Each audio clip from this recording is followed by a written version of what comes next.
Thank you, Sarah, for having me, and really awesome to just be in a room with so many amazing influencers here.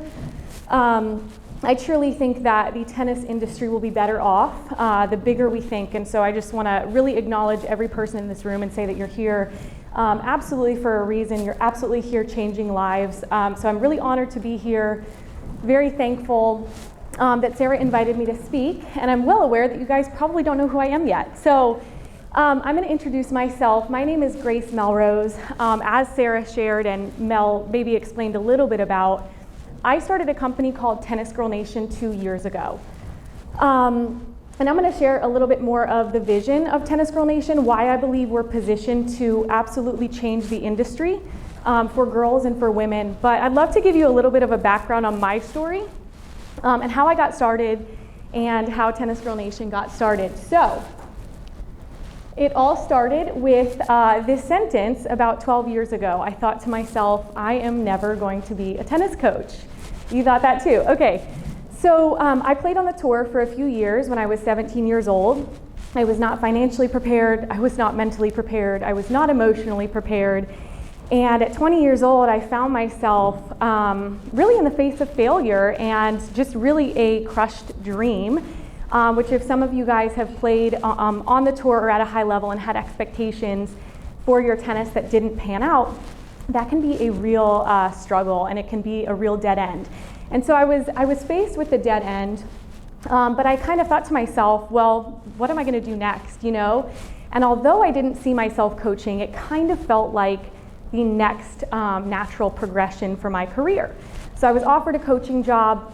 I took it, and maybe we can scroll down a little bit on that, but it's okay, I can still use this.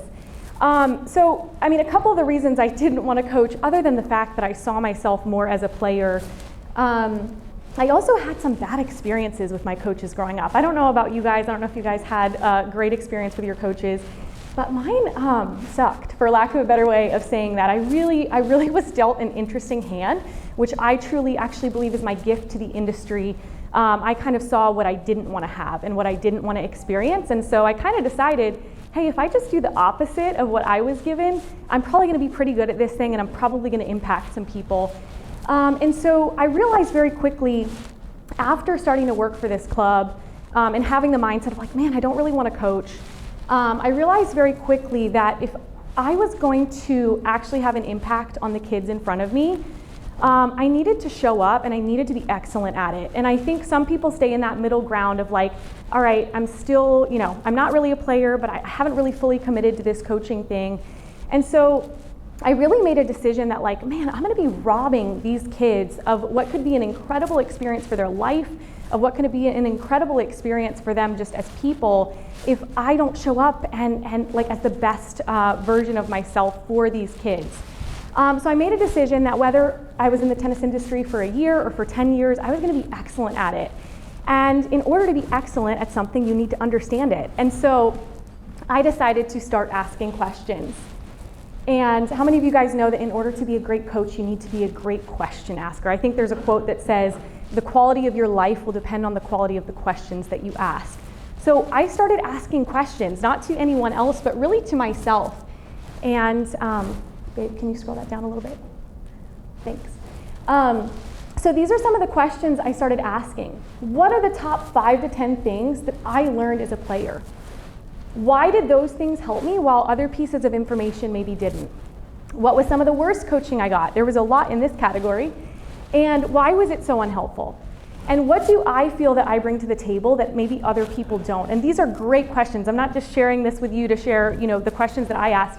I'm sharing these because I think they can be incredibly helpful to forming an identity as a coach. And really some of the answers to these questions are, you know, what was some of the worst coaching I got? Well, I remember when I was a junior player, getting on court with some of my coaches, and they'd give me like 15 pieces of information. And I was 15 years old, and even if you're like a dude, whatever, I don't know, maybe it was just being a girl, but like that much information I truly couldn't process, and I couldn't process it well. And so I'm like, maybe when I coach, I'm gonna be a little bit more simple in my communication. I'm gonna give a few less pieces of information, and I'm also gonna help the girls that I work with apply this information, because that's a super important part of coaching, is not just sharing information, but really teaching players how to apply what you're giving them so that they feel like confident in the skill set that you're giving them. One of the positive things I learned as a player, I remember a coach, this was actually one of the only positive things I got from this coach, but I remember he sat me down when I first started working with him and he said, Grace, I want you to think about a time in your tennis career where you played your absolute best tennis.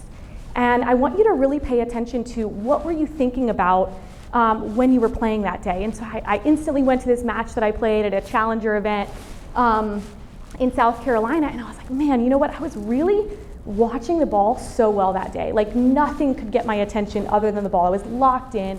And so I'm like, oh, you know what? I'm really gonna bring that into my development as a coach, like really helping girls understand how important it is to be locked in on the ball. So through asking these questions, I began to form an identity as a coach. And I think this is actually one of the most powerful things I did for my career back then. And of course, I have the privilege of coaching alongside Melanie, which is just, I mean, such an amazing privilege. I have so much respect for her. But I also feel like because I took the time to ask these questions 12 years ago, I can stand next to somebody with as an accomplished career as she has and still have confidence. So I really want to kind of challenge the room. If there are places in your career where you feel insecure, groups of people that you don't feel qualified to speak in yet, you need to take time to ask these questions, right? So last thing I want to share on my personal story is just that your failures create a space for your gifting.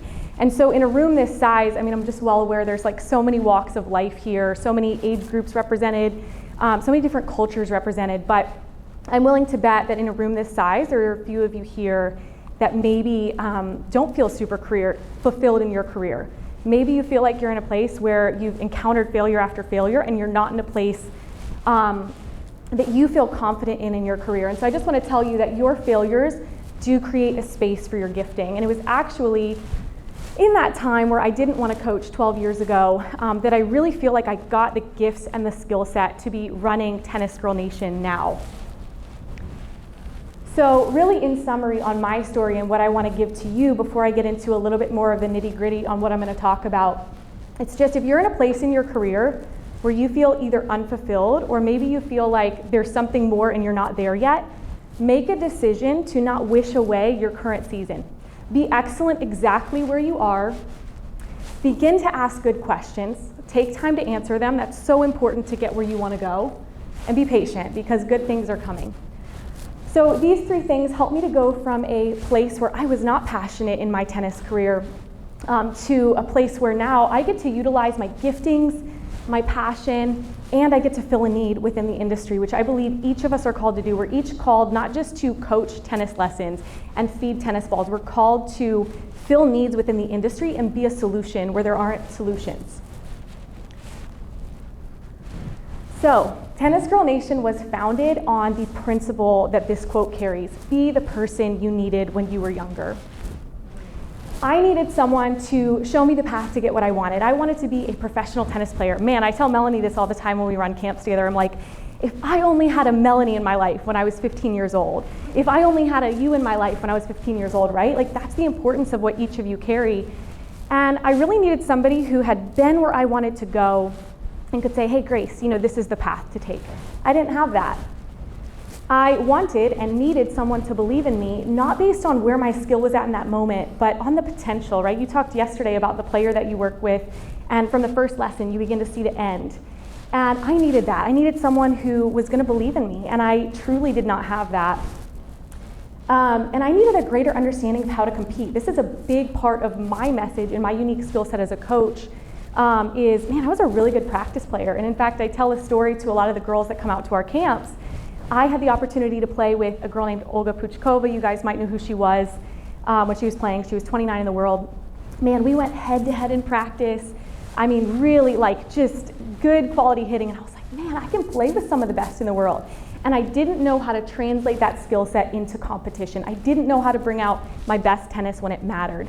So that's actually become a part of my skill set as a coach, is teaching girls, hey, this is your practice level. Let's learn to bring that out in competition.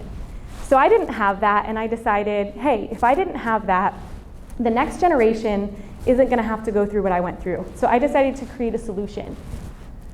And that solution was Tennis Girl Nation. And that's a picture of us at one of our camps this summer in Georgia. Melanie's over there, and I'm over there. And when I started coaching and I started to get a vision of what I wanted to create in this sport and the impact I wanted to create, I thought, man, wouldn't it be cool if, and by the way, that's a great sentence to ask yourself or to say, hey, wouldn't it be cool if, you'll find that you're gonna start to create some stuff just with that sentence, but hey, wouldn't it be cool if I could connect WTA players with junior tennis players? And so this is really where our training camps were started, just from an idea of wouldn't it be cool if I could connect girls with women that are playing Division I college tennis, with women that are playing professional tennis. Not only will that give the girls that are training just a really good sense of the path to take, but it's also going to give women that are professionals a chance to share their expertise. I feel like there is a lack of maybe a platform where women can share their expertise, which is why what you're doing is so fantastic, because you're giving women a platform. And there's so much, like even Melanie with her playing career, there's so much that she has to offer. And I feel like there at times can be a lack of a stage or an opportunity for women to share that. So that's why this is so fantastic. So we do camps. I actually created a match play breakthrough program, which is like a 3-month virtual coaching program that teaches girls an understanding on how to compete. But really, like what we're doing is so much bigger than camps. It's so much bigger than an online program. We are really in the industry to create solutions where there are not previously solutions. So we're thinking through ways, hey, how can we fund professional players? How can we bring solutions to places that are needed in girls and in women's tennis? And Melanie and I will talk a bit more about that when we get up here together. So today I'm going to share the process of how I created Tennis Girl Nation, and I'm going to give you 3 keys to change the industry for the better, starting with you and with your career. And I want to say this, I had this planned for the end, but I want to say this now because I'm thinking about it. I think that sometimes when we think about changing the industry, that sounds like a really big aspiration, but I feel like by thinking small with your career and just thinking about, I'm here to feed balls, I'm here to coach another lesson, I think that it sounds humble, but thinking small is not humble. Thinking small actually robs the people that you are meant to serve. And I really want to challenge you guys really to start thinking bigger about what you bring to the industry and really start thinking career and industry shifting thoughts. So the first key is creativity, right? And I have think outside the lines. I know when you're a tennis player, you're supposed to hit inside the lines, but when you're a coach, you have to make a shift from a player to a coach. And so that's going to require you guys thinking outside of the lines. When most people think about a traditional coaching career, they think about coaching at a tennis club and working 40 hours a week, and I want to say there is nothing wrong with that. That is an absolute need. Your players need you, and if you feel extremely fulfilled in what you're doing right now, that's amazing. I don't want to take you away from that. However, I do think that you can position yourself to bring more creativity to what you do, and in doing that, really filling needs, even at the club you're coaching at. So Melanie kind of touched on this, but yes, we're all here because we have careers, right? We're all working because we want and need money to provide for our families, to have the lifestyles we desire. But I think sometimes we flip the order in the importance of our getting money and then our purpose. And I think if there's anyone in this room that feels even that slight bit of unfulfillment with what you're doing right now, it's maybe because you have that order reversed a little bit. And so I want to challenge you. I'm not telling you to like quit your job if you feel unfulfilled in it, but I want you to begin to prioritize purpose over money and over income, because I think you're going to start to feel a lot more fulfillment with that. And you have permission to do things differently, even if you haven't seen it done before. I had never seen anyone build a company for girls, and I hadn't seen anybody do it in the way that I wanted it to be done. So I just decided I'm going to create it. I don't need permission from anyone to fill a need in the industry. So here are a few questions to help you find your purpose in the industry. And again, like I know I'm talking to a room right now where some of you guys have established careers, but I still think that it's really important to identify, hey, what sets me apart and what need am I really filling in tennis? So even if you've found a place where you're established, I do want to challenge you to really think through these questions, whether it's right now, this evening, when you go home, on the plane, but what is your X factor? In other words, like, what about you is so unique and so special that only you have? What's your story? What makes you unique? What do you have that others don't have? For me, I wouldn't even say it was anything super special, other than I just decided to care. I just decided to care about my players. I just decided to care about the person in front of me, and that really set me apart. What did you need as a player that you weren't given? What gap do you see in the industry that you can fill? And what people group do you feel called to help, right? I'm sure there's a lot of different players that you guys each work with individually, but really maybe hone in on what type of players that you want to work with. You know, do you feel passionate about 10-year-olds that are really like coming of age, that are struggling with their parents and don't have a great home life, and you really want to get to them before the outside world has a chance to get to them? I love working with girls 13, 14, 15, 16 that are like really struggling with their confidence because they're relating their tournament results with their worth and identity as a person. And so I love working with that group of people. So I just want to give a couple of examples of current needs in the industry, because I think when we talk about doing things a little bit differently, we can think like, well, everything that I want to create might already be out there, and that is absolutely not the case. So Melanie and I were actually at a tournament not too long ago in Atlanta, and we had a mom come up to, I don't know if it was both of us or just me, but she came up and she was like, hey Grace, it would be so awesome if you and Melanie could start taking a group of girls out to tournaments. Like, we have other kids, me and my husband work, like it would be so cool if you guys could take our girls to tournaments and create a group of like 5 to 10 girls where you just take once a month. And I don't really have a desire or time to do that right now, which is why I'm sharing the idea with you guys, because maybe you guys can take that. But man, there are needs, right? There are needs. And if you fill a need, not only are you going to experience more fulfillment in your career, you're going to do something a little bit different than just feeding balls. Again, nothing wrong with feeding balls. I love that everybody here is doing that. I do that. But if you're wanting a bit more fulfillment and variety and even income and impact, that would be a great thing to do. And you know what? Not a lot of people are doing that. So you are going to be able to make good money when you're offering something that other people aren't. Create a tournament series for pro players, right? What a big need that so many amazing and gifted tennis players are not being compensated for their skill set, because that's just not how the pro circuit is set up, right? What if you could be a solution to that? What if you could create a tournament series that would really solve that need, or even a nonprofit, right? Some of you guys come from different walks of life and different people groups that need help. Like, what if you could fill that need? So what makes these ideas great is that they solve a need, but they solve a need through your unique story. So if you're like passionate about coaching women's senior tennis, I'm not telling you go start a program for 5-year-olds because it's a great idea, right? Find a place that you are passionate about, and then find a need within that passion, and that's going to be what your purpose is in the industry. So number 2, second key to finding your purpose within the industry is collaboration. So again, we have to make this shift when we go from player to coach, and tennis is an individual sport, right? We think for, how many of you guys, I'm just curious, how many of you in the room played tennis before you started coaching? Okay, so most everyone. Obviously I did too, since you heard my story. And so sometimes we go through 10, 15, 20 years of my tennis, my development, my needs, I'm going to my practice. And if you guys want to make a big impact in tennis, you have to get past the my, right? I truly believe that if your vision can be accomplished by you, that you need to think a little bit bigger. And yeah, the most challenging thing about being a successful coach is going from an individual mentality to a team mentality. And I think a lot of people can get stuck in that in between. And it actually has been, I mean, just such an awesome gift to partner and work with Melanie. And when she and I actually partnered together, and I think this story is worth sharing, I just really wanted to get to know her. I'm like, man, there is such a need for quality women coaches in this sport. I obviously really admired her career. I just wanted to know what she was doing in the sport.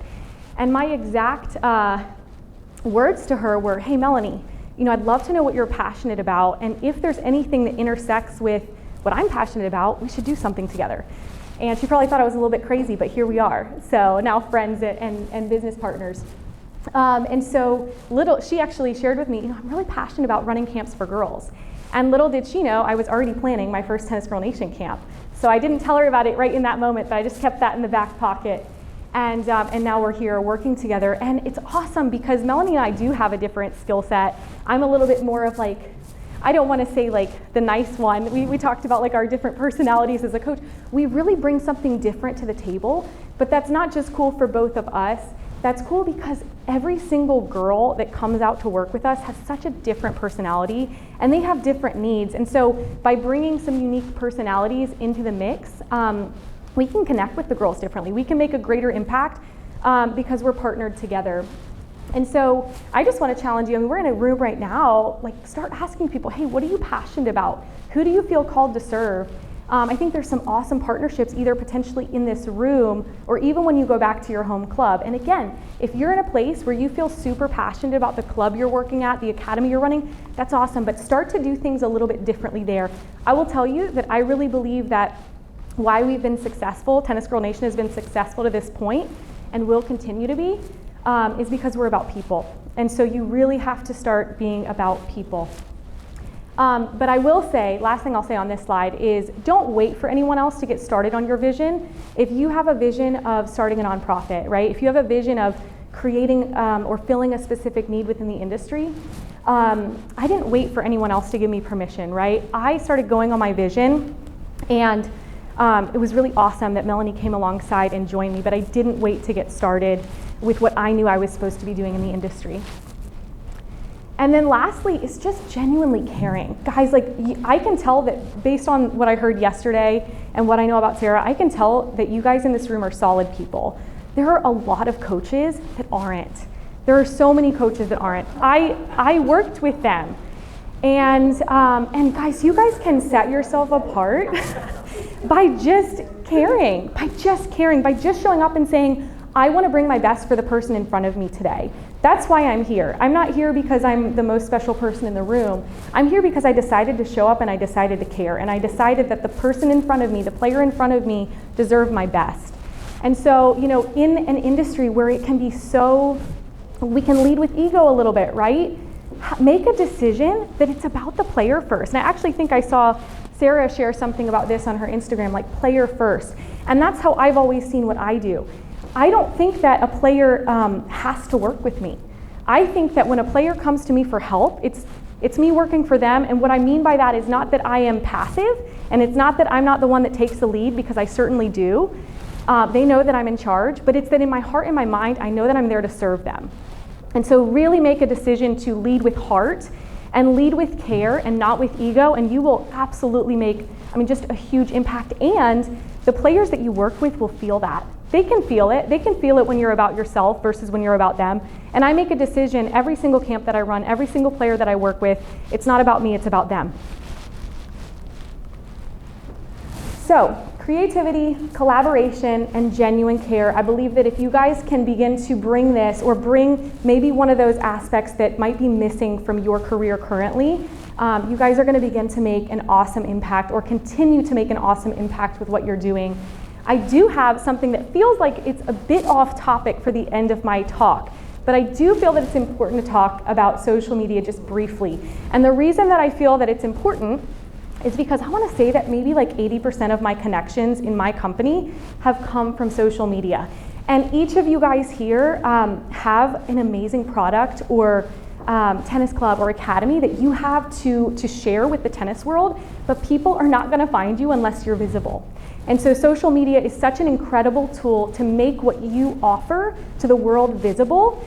And my partnership with Melanie came from Instagram, right? I reached out to her and I was like, hey, let's connect. Sarah found me on Instagram, right? I want to say like 70% of our girls, this is shifting as people are becoming aware of what we're doing, but maybe starting out like 70% of our girls found out about us on Instagram. So what does social media have to do with changing the tennis industry? Everything, because you need to be visible in order to impact people. And I believe, it doesn't have to be Instagram. If you want to do Twitter, you can do Twitter. I still haven't figured it out personally. It's probably easy, but I haven't figured it out. So I actually sat down with one of my health practitioners about a year ago. She is an extremely gifted health practitioner. She's changing a lot in the medical industry, and she's doing it from a holistic perspective. She's helped me a lot with my health, and we actually just got together with her to have dinner, but she sat me down and she goes, Grace, I want to tell you how I did this Instagram thing. And her username is up on the screen if you want to follow her, Emily Morrow. But she went from about 0, maybe to like 1,000 followers to about 30,000 followers in a year and a half. So she really grew her audience. Again, it's not flashy because of the number, it's because now her message is able to be reached by more people or seen by more people, and that's what each of you guys in this room need. And so she said, I want to tell you exactly how I did this. You need to start sharing what you know for free. You need to share it without expecting anything in return. You need to start sharing your message. And so when I first heard this, I'm like, but that's what I want people to pay me for. Like, I don't want my secrets, out there on Instagram. And she was like, people need to start hearing it, right? That's how they're gonna get acclimated to what your unique message is. Everyone here has a unique message as a coach, and the more that you can begin communicating that through social media, you guys are gonna get people acclimated to your message, and they're gonna understand why you're different. So don't hold back the things that make you unique. Don't hold back the secrets that you have at your tennis academy that you're working on with people. Get those out to the world. People need to know what makes you different, and sharing that information for free is a great way to do that. I created a 6-month development plan that I shared with people for free. I had a free tennis parent training that just went out. So things like that, and you guys can absolutely come and talk to me about just getting some ideas going there. And use other people's content to inspire your own work. If you don't know where to start, find an account, even outside of tennis, that's doing things well. Don't steal their work, but use it as inspiration. See how they're doing it. Begin to model your content after that. And since we're talking about social media, you guys can use this opportunity to give Tennis Girl Nation a follow. And I would love to connect with you guys. Social media is a powerful connection tool. So really in closing, my goal in this talk is just for you guys to think a little bit bigger, not just about what you're creating in the industry, but really think bigger in terms of like what could happen through your impact and through your footprint in this sport. What if WTCA could there's 81,000 ranked tennis girls in the US right now. Like, what if 500 of those girls could become coaches, right? And we had 500 more women in the industry, right? So really beginning to think bigger and quantifying that big thinking. I really want to challenge you guys that you are in this room, you are in this industry, not just to feed tennis balls. It's a great thing, right? That's how we all got here. But that's not the only reason you're in here. So I want to challenge you guys leaving this weekend, think bigger about what you bring to the table, and understand that when you think bigger, it's not an arrogance thing, right? It's thinking bigger about who you can serve within the industry. And then finally, and Melanie and I will chat a bit about our connection, what we're doing through Tennis Girl Nation. But if you guys are passionate about girls tennis, you're passionate about helping girls and really giving them the tools that you needed, I would love to partner with you guys with what we're doing in Tennis Girl Nation. I don't see it as something that Grace is doing, right? I see it as a way that we as women in the tennis industry and the men in the room can really come alongside and mentor the next generation. So I would love to hear your ideas. I would love to connect with you. My information is up on the screen. And Sarah, thank you so much for this opportunity of coming to speak. Thank you guys for listening.